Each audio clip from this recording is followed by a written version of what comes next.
Welcome to It Doesn't Take a Genius. Ramsey!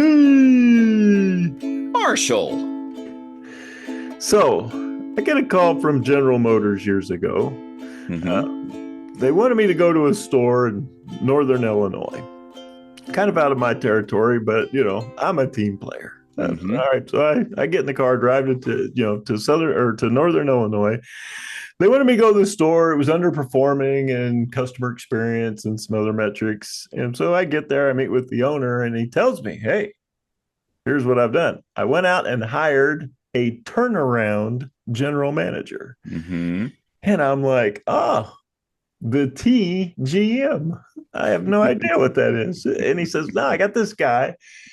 And this was his career. He'd been a general manager in some stores, and then he transitioned into, he would just go into wildly underperforming stores, turn them around, right? Stores losing hundreds of thousands of dollars a month, get them profitable again, take him 2 to 3 years, he'd leave, and then they'd bring in the transition, the day-to-day guy, the general manager who could run it from that point forward. And I'm like, this is exciting, right? This guy is going to have some stories. Yeah.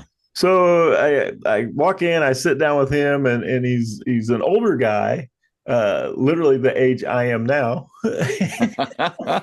As I say that, I'm thinking, wait, yeah, he's the age I am at this very moment. But back then, he was an old guy. Yeah. So I sit down with him and I'm like, all right, so you're the turnaround guy. He's like, oh yeah. He says, I've been to, all these stores, wildly underperforming. And, I said, all right, so tell me your greatest success stories. And he looked at me and he goes, okay. And he reaches over and he opens his desk and he rifles through it a little bit and he pulls out the most gnarly legal yellow pad I've ever seen. You can tell when they're old, right? They get like the different color yellow, some fading, the edges curl up. Yeah, it's kind of crisp when you crinkles when you turn the page. And he starts leafing through this, gnarly legal pad, and he starts reading off names. He's like, oh yeah, this guy here, so and so. I met him at this store. He was a salesperson. He now owns a store. This guy here, I met him. He was working in the detail department of a turnaround store. I worked with him. He's now general manager of a store. This guy, and that's cool. He just kept flipping the pages and reading these stories, and you could see where he'd been making updated notes. About these folks, and when they check in with him, and he check in with them as well, and it completely caught me by surprise. I was fully expecting the monetary stories. Right. Yeah. I went into the store. They were losing $200,000 a month. And within 6 months, we were profitable. And then, a year later, we were making $1 million. Yeah. He didn't tell any of those stories. And he told me, he said, this is, the store that he was at where I met him. He said, this is my last store. Oh, wow. And he said, I'm done after this. It's a pretty hard job, he said, but he held up his legal pad and he said, but this is my legacy. Wow. And you're like, wow, I got to look at things completely different. Yeah. Well, and that's what this episode is about. Welcome back to It Doesn't Take a Genius, where we, dig deep without making it complicated. Unlike what our most recent guest, Dom Geneva, said. He said, we got to get you better branding. So I'm a guest on your show, and you just said it doesn't take a genius. He has a point, and obviously he was our guest genius. But this is a show where it doesn't take a genius to do some of the work here that we are trying to accomplish for organizational culture and improving workplaces. So I'm Mark. I'm Mike.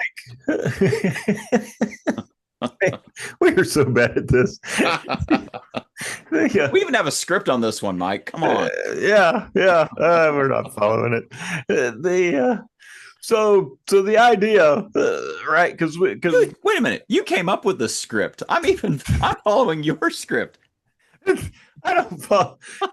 Remember You we fussed at me the other day for pulling in at the right place on a left-hand turn paint line, and here you are, not even following your own paint line, pal. the idea before I hit record where we should have Ritalin as our sponsor, I think sums up our problem right there. We're like, man, if we could get Ritalin to sponsor this program, we could be poster children. Okay, well, allow me to prompt you. Okay. Uh, Today we're talking about the one job, the job that separates the amateurs from the legends. How would you describe that one job that has to be done? Oh, well, and we've heard this before. The number one job of leadership is to create more leaders. Yeah. Yeah. That's it, right? And you always talk about, right, what are the attributes of leadership? And people will give you a list, right? Yeah. It's coaching, training, motivating, it's leading by example, listening, or you get all these things. Yeah. And you're like, okay, all of that people think should add up to higher department performance, store performance, Right. business performance, whatever. Right. And it should. But to quote the book Reset from Dan Yep. Heath, the goal of the goal is to create more leaders. Yeah, the goal is to create a profitable business and success and all that. But the ultimate goal of the goal is when I'm done, there are more leaders than when I started. I know a really dynamic public speaker, motivational speaker named Phil Van Hooser. We've talked about him on the podcast before. Mm-hmm. And Phil has this sort of test of leadership. You want to know if you're a leader? Turn around. Is anybody following? And we're right. So it's true, right? It's true. And we're taking that a step further to say, turn around in 20 years. Have any of those people become leaders? Right? Turn around in 5 years. Have the people around you grown? It's the one thing you can't delegate. You can delegate almost everything else that you do in your job. You can't delegate taking responsibility for people getting a chance to grow. And yeah. That's what we want to talk about. Well, the idea that, yeah, when you turn around, is anybody following? And over time, did anybody pass you? Ooh, yeah. Yeah. Did these people, because of your influence, because of your leadership, did they move even beyond what you were capable of? I love that. I love that. The idea, right? You've heard that saying, right? If you're the smartest person in the room, you're in the wrong room. Mm-hmm.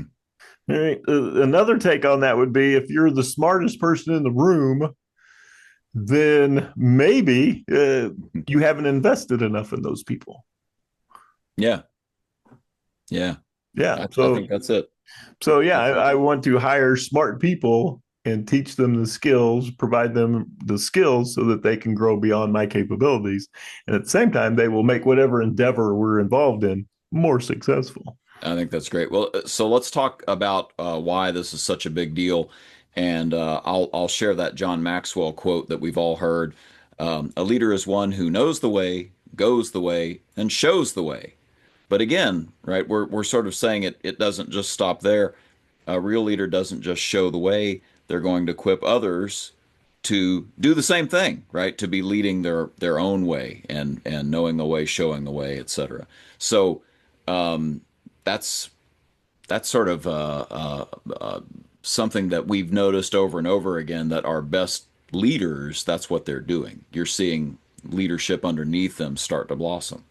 Oh, yeah. The idea of, if I'm the answer man, if I'm the leader, if I'm the go-to guy, yep. We've talked about this in multiple episodes, I ultimately become the lid on how much this business can perform. Yep.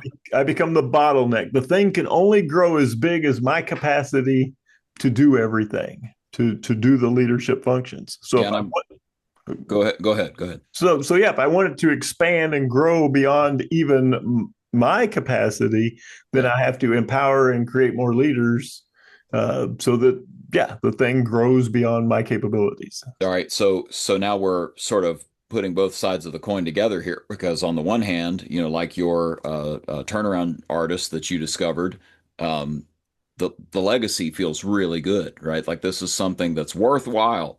And oh, by the way, the business will not succeed if you don't take the governor off, so to speak, by growing your capacity. And you put this in the script, and I think it's a really apt metaphor, but it's like a flywheel, right? Mhm. I don't just get motion in an engine uh, when I'm pressing on the gas. Mhm. It has to constantly be there, even when I'm not pressing on the gas. I need constant motion in the engine. That's what a flywheel does, and that's what we'd like to happen to the business, right? To the organization. We'd like to be able to apply some of our effort and attention, but have a structure in place that that flywheel keeps going and that other people involved in the business are growing in leadership and they're providing motion and not just us. It doesn't just rely on us being there for that to happen. It's not going to happen unless you actually grow those leaders. Oh yeah. Well, and if you think about it, you've heard the expression "it's lonely at the top." Hmm. Well, that's true. Leadership is hard. Yeah. There are, yeah. If your team wins, you give your team all the credit. If the team loses, you take all the blame. Yeah. That's just we've seen great leaders, and so now I'm responsible. I got to take this blame. A lot of sleepless nights and things like. And you think, all right, so what's the upside of this? Yeah. And the rewards, you used an incredible word. You used the word legacy. Yeah. And so what is my legacy? And the upside of this is the pride, the satisfaction that you get from seeing others succeed, right? And maybe succeeding more than they even thought themselves were capable of. So I'm going to tell you a ridiculous story, and then I'm going to hand it over to you to tell a really cool story, I think. I think I'm setting you up for this. So, years and years ago, when I was a young single man, somebody dropped off at my apartment. It was like a joke. I can't remember even how it all started, but I got a starter for some Amish friendship bread. I'm a young single man, and somebody gave me a starter for Amish friendship bread. And I was like, what the heck? I got time.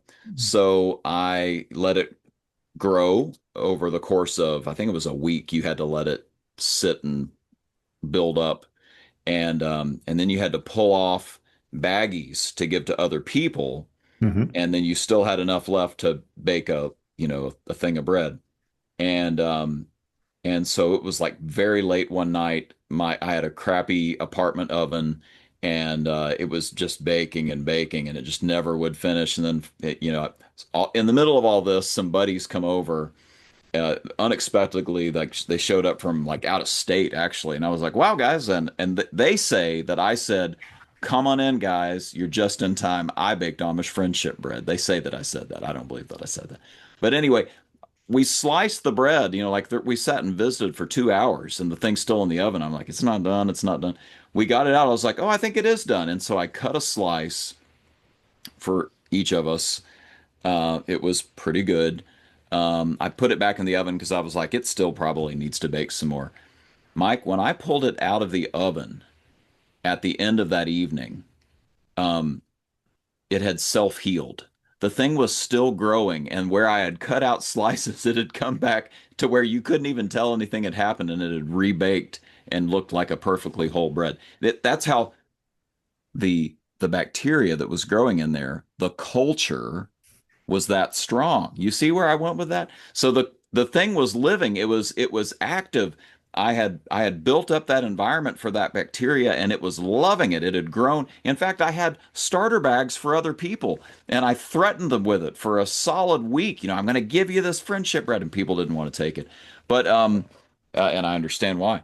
But the idea of culture is really strong, right? And that didn't happen unless I did all the work in the kitchen to keep that growing and to keep that going.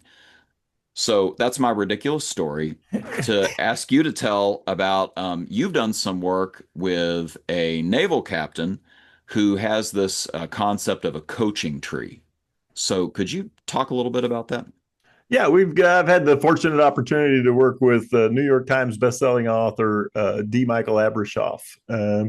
Captain Abrashoff's claim to fame was he was the youngest captain in the Pacific Fleet, first time captain, and they gave him the crappiest ship in the Pacific Fleet, and the Navy is kind of like other businesses where they have measure all these metrics, and so it wasn't just somebody's opinion that Yeah. this rust bucket was bad. Statistically the worst ship. Yeah, we've got statistical data saying, yeah, you're worst in safety, sailor retention, combat readiness, combat effectiveness. The food, even the food on the ship was ranked the worst in the Pacific Fleet. Yikes. And so he gets this ship, and with the Navy, you can't change the crew and you can't change the pay plan. Mm-hmm. So now I've got this ship, and this crew is put the ship into this situation, and so he decides that the only way out is to create more leaders, is to empower everybody in the ship, which came down to the name of his book is "It's Your Ship." The idea of it's your department, it's your ship, it's your responsibility. What would you do? Yeah, and empowering everybody to think that way. Yeah, empowering everybody to be a leader of whatever it is they were responsible for. Yeah.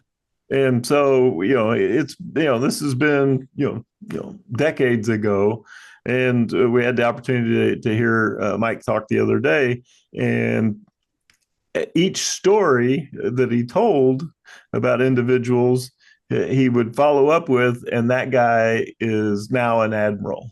Yeah. This guy was a radar man, and he's now the communications director, at the Pentagon. This guy runs the Fifth Fleet. Like crazy. And you could see Mike kind of, getting a little teary eyed as he did, as he was sharing these stories, like that. So decades later, the end of his career, the ship's performance, in 2 years, it won the Spokane Award to be the best ship in the Pacific Fleet. You would think that would be the achievement. But in the whole time Mike was talking to us and some other leaders, he never even mentioned that. Right. The trophy, the award, the number one ranking and all that. All he just kept talking about was these people that had gone on to do more and be more and to rise higher in the ranks, higher in responsibility than he ever attained. Yeah. And it was so moving to see that looking back on it, that was the most important thing that he did. And he challenged us to think of it that way, that, who is your coaching tree? Mm-hmm. You coached these people, they went on to be coaches. And, if it's a sports analogy that, happens frequently, in various sports, but it happens in any leadership role, that you have a chance to see these people be in your family tree, so to speak, where you are literally leaving a legacy with them having some of your style in them, perhaps, but at the very least going on to bigger and better things. So it's really cool. Yeah, the idea of a coaching legacy. And he talked about, he's a big football fan, and he talked about coaches that had a string of assistant coaches go on to be head coaches. Yeah. And how much he respected that. And then he talked about a coach who's done well. He's won some national championships, but he's never had anybody from his coaching staff go on to coach. He didn't multiply. So he said, I don't think that guy's a leader. Can he get a team to perform? Yeah. Can he do the ultimate job of leadership? So far, no. So let's inject a little bit more into this conversation and give some quotes. Let's do some quotes. Got a good one here from Jack Welch. Actually, do you want to read this one? Yeah, Jack said, before you are a leader, success is all about growing yourself. So when I'm not in charge of others, right, I got to grow me. So it's all about growing yourself. When you become a leader, success is all about growing others. Oh, I need to pass some eye water. Hand me the weakness tissues. Yes. That's the Jack Welch quote from 30 Rock, for those of you that didn't watch it. That's great. Hand me the weakness tissues. Oh, that's bad. So we've got one from Ralph Nader. Ralph said, the function of leadership is to produce more leaders, not more followers. The function of leadership is to produce more leaders, not more followers. And I think that function is safe at almost any speed. Ooh, ooh, Huh? man, Deep cut. that Deep was cut. good. Yeah, yeah. Funny to anybody over 47. I don't And people in the Corvair Collectors Club. know. Yeah, they'll really be excited about that nuance. The yeah, so the idea of, and we were talking about that, leaders, you can't be a leader without followers, Right. but you can't stop there. That's right. If you stop at I created followers, Yep. fantastic. Yep. What did they do? What did they go on to achieve? Right. Oh man, how cool is that? Let's do one more. Leadership is not about being in charge. It's not about being in charge. It is about taking care of those in your charge. And that is, of course, Simon Sinek. Mm-hmm. I love this one. You know, it's we see this in automotive a lot, and it's not just automotive, but we have people in management positions, director positions, who say, "Well, it's a plug and play position. If this guy, if I fire him, if he leaves, I can just plug somebody else into the role." And thinking of it that way is really detrimental for a number of reasons. And you kind of rattled them off when you talked about Captain Abershoff and what he inherited in that ship with its poor records. You know, you Mm-hmm. lose people that way. You lose good people that way. Quality goes down. Safety goes down. Um, but this applies in a lot of different ways. The same day we heard from Captain Abershoff, we also heard from I guess for the sake of his anonymity, because he's a little quiet online, we'll call him Bill. Mr. Bill runs a used car department. He's in charge of acquiring and pricing used car inventory, and he's very good at it. High volume, high gross profit for his department, and that's for his entire auto group. And the interesting thing that we found was that he spent most of his time talking to us not about, tactics or strategy or how he's created this great system. It was about how he interacts with all the people. He knows all the techs by name. He knows what they do, what they enjoy. Yeah, he spends a lot of time visiting with them, and it's essentially you know caring for people. Caring for people is actually most of the gig. And Mm-hmm. again, it's not just that he's growing people, which he is, but it's that this is the best thing to do if you actually want to be successful in the short term for your department. Right. Yeah. In his case, we all thought his presentation would be about managing metal, Yep. vehicles, cars, pricing strategy, merchandising. And while he did talk about that, he and people who work with him who chimed in said, Yep. yeah, he has developed trust as a leader with people in other departments. So he's not even in charge of these people. He's Right. dependent upon them for their services and their support. And so in turn, without having an organizational chart, he's become a leader. Uh, and in turn, these people are succeeding and they're more successful because he's interacted with them. Yeah. Well said. Well said. Well, let's talk about how you would actually apply this concept that we're suggesting, because up till now it sounds, kind of like a mindset shift, perhaps. But like, how do you do this? Mhm. Yeah, the we've talked about this before. The idea of assigning stretch roles, Mm, giving somebody a task that's going to make them a little uncomfortable, but you do believe will cause them to grow. okay. Okay. Give me some examples. Like, what are some of the things that you could do to help somebody grow into a new area? Well, one of my examples is, and we talk about this in one of the groups that we work with.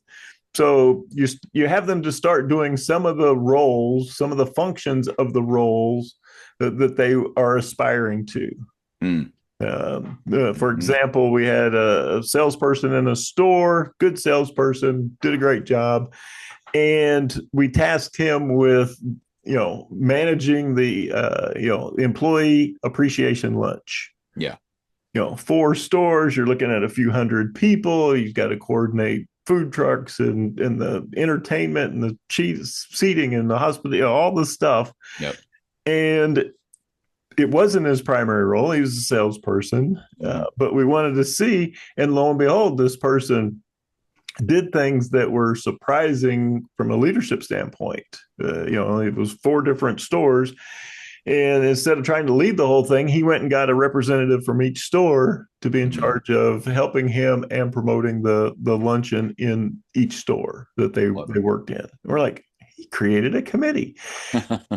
and we knew he was leadership material because we gave him a budget and he worked on the project while it was coming up. And he came back to management and said, I need more money.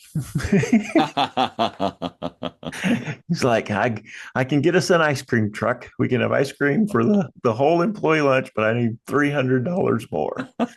and the owner, after the owner said yes, and the salesperson walked out, the owner went, oh yeah, he's management material. He's already asking for more budget. Yeah, this guy. And so the next time an opening came up, there was no question that we tapped this person for a leadership role. Yeah. And so, it wasn't their primary function. It wasn't something that we even knew for certain that they could handle. Yeah. But it was a test. It was a stretch. And lo and behold, we saw what we needed to see in order to keep investing in this person. And I think sometimes that stretch even happens just when you sort of encourage it. We've done for years a fast track course for new and aspiring general managers, and they're obviously all in leadership roles already. And we did another course at the request of the client for new and aspiring managers. So some of them are not even managers. They're just aspiring to be a manager. They're not in a quote unquote leadership role. And so one of the things we always do is suggest that they do a capstone project, that they go do something in their dealership that stretches them. And many of them came back basically having just decided, I'm going to mentor these new hires. We got some new guys, and I'm just going to pull them together on a regular basis and start to coach them up.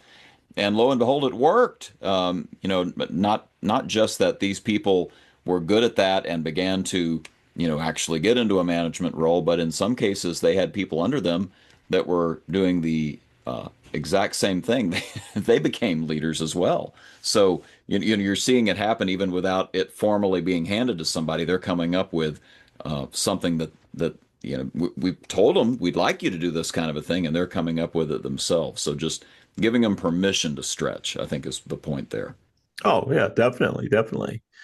One of the things that we talk about all the time is ask empowering questions. Yeah. And big fans of that here on It Doesn't Take a Genius, the coach approach. Yes, the coach approach. We've produced a couple of books on the topic. Yep. And the idea, and even Captain Abershoff, right? It's your ship. Yep. And the second half of that is, it's your ship. What would you do? Right. It's your department. It's your situation. All right. So before I give you an answer, and the captain talked about that, we talk about it a lot as well, is that people are, some people are hoping you will give them an answer because it alleviates responsibility. So if you tell me what to do, I go do it and it doesn't work. Well, that's your fault. I was just doing what you told me. And so if I want to transfer accountability and ownership and engagement, I can't supply the answer. If it, as long as it's somebody who's not brand new, where it's a training issue, right? But by asking them, what would you do, and then surfacing that, and then empowering them to go forward with that, I start to create the critical thinking process necessary to be a leader. Really good. And then sometimes you're asking questions. Sometimes you're making observations. I know you're a big fan of see it, say it. You want to talk about that? Oh, yeah. Yeah, it's very simple. If I'm going to create more leaders, I'm going to be on the lookout for leadership behaviors. And then when I see it, I have to call it out. Yep. As the leader, your words carry tremendous weight. And so, I've seen this. One salesman will go over, another salesman's having a bad day. The first salesperson will go over and talk that person off the ledge, get them back in the game. Yep. Not their job. It's a tremendous leadership, behavior. It's up to the manager, somebody in authority to pull that person aside and say, hey, I saw what you did there helping so and so. Fantastic leadership. I appreciate it. Keep it up. Keep it up. Yep. And so, when you see it, say it. Right? If you observe somebody doing a leadership behavior, call it out and be specific. Right? What was it? Hey, nice job with so and so. No, make sure they know exactly what it was that they did from a leadership standpoint that you would like to see them continue doing. Yeah. And I think this is especially true for men who might be direct reports to this leader we're talking about. But I think a lot of people in general just wonder, like, do I have what it takes? Do I have what it takes in a number of areas in their life? And that little encouragement of calling it out, right? Saying that right there, that behavior, that's the kind of thing we're looking for here. That's the thing that tells us you're demonstrating leadership. Absolute oxygen to the fire. It is just going to turn somebody on that much more. And just the fact that you're naming things, we've talked about this before, right? Like if you're naming that thing, you're able to manage that thing, grow it in this case, right? And so having that ability to name things is huge. But so encouraging people to stretch into a new role, asking these good questions and making these good observations, those are all ways that you can start to multiply your leadership with the people below you. Oh, yeah. And the beauty of all of these things is it makes your life as a leader easier. Exactly right. Exactly right. If they're not all dependent upon you to solve every single situation, whew, that's nice. 100%. And you might just be more successful as a team. So what have you got to lose? Start multiplying leaders. Definitely. All right. What else do we have to say? I think we've said it, Mike. Yeah, I think the last thing I would say here is this is what we do.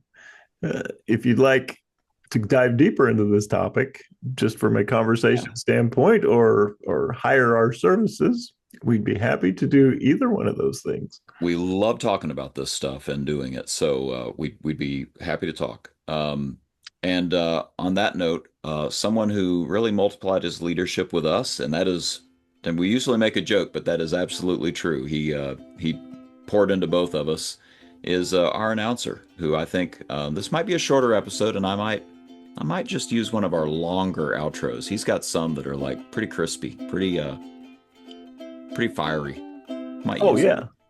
Yeah. Oh, I definitely do that, but don't shortchange the ukulele solo. So go ahead and tweet that, or share it any other way you want. As always, there are no rights reserved, no trademarks, no copyrights. Share it if you want to. And join us next time on It Doesn't Take a Genius. That's good enough.